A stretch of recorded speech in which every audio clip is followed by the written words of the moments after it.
has also been interesting that while you see that large companies have only gotten to 15%, and maybe by March would kind of be at a 25%, but startups, both early stage and late stage, when we analyze the data, it was that 60% of the employees were already working from the office.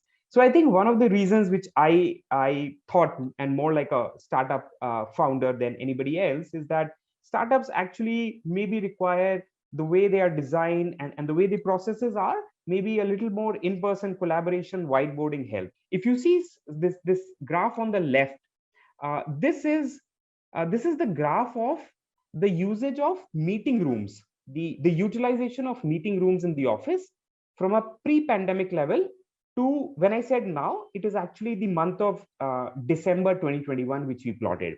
So if you saw that pre-pandemic, on an average scale, the meeting rooms were utilized around 10%.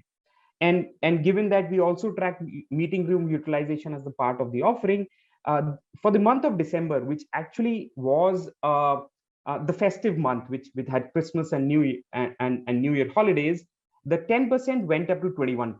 So you surely see that when people are coming to the office, they really want to spend time with one another. So if you club this two data points, right, people were trying to come on same days, and people were also trying to come on the same time, and the meeting room utilizations were increasing. So I think in a very simplistic manner, employees are coming to the office consciously to collaborate with one another.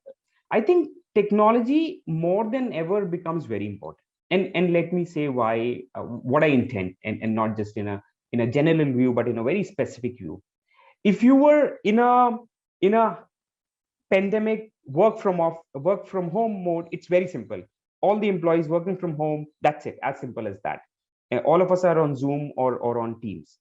If you were in a pre-pandemic, that's work from office, very simple, give or take, just on average only 5% of the workforce was working from home on a particular time, but the rest 95% were working from the office. So but now, while hybrid, I've made it sound cool, it's easy, people will adopt it, but there are going to be challenges when you adopt it. And I think just to point one challenge, if you and I are, and maybe there's a marketing team of 10 people, and our company gives us that can work 2 days in a week, it is only going to be important that we all decide which day we will show up, because collaboration cannot be done if somebody shows up on a Monday, somebody Tuesday, somebody Friday, and just assume somebody who doesn't like working with people shows up on a Saturday. So I think technology becomes very, very important. Absolutely.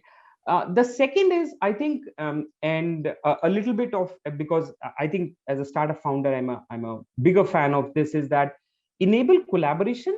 And while the collaboration can or is being done with tech tools like Zoom meetings, WebEx, etc., but I think I read a lot of narrative when companies like Google, Microsoft say that I think they thrive on innovation, and innovation is a result of whiteboarding, huddling together, talking in the hallways. And I can vouch as a founder that there are things which, when things are not clear, when things are evolving, this collaboration really helps.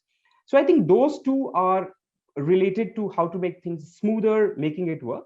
And I think third, but a very important part, which we've all realized during the pandemic, is the well-being of employees and the employees' mental health. Just to kind of put this in perspective, Gartner did a survey of around 2,000, a little over 2,000 employees. And the result of the survey was that around 44% of the employees felt less work fatigue. And 45% of them said that they will not look, they're okay with their present employers if their present employer they feel is concerned about their well-being and is doing something about it, right? So I think these three, if you put it in a certain combination or in a certain mix, can reverse from the great resignation to probably the great return.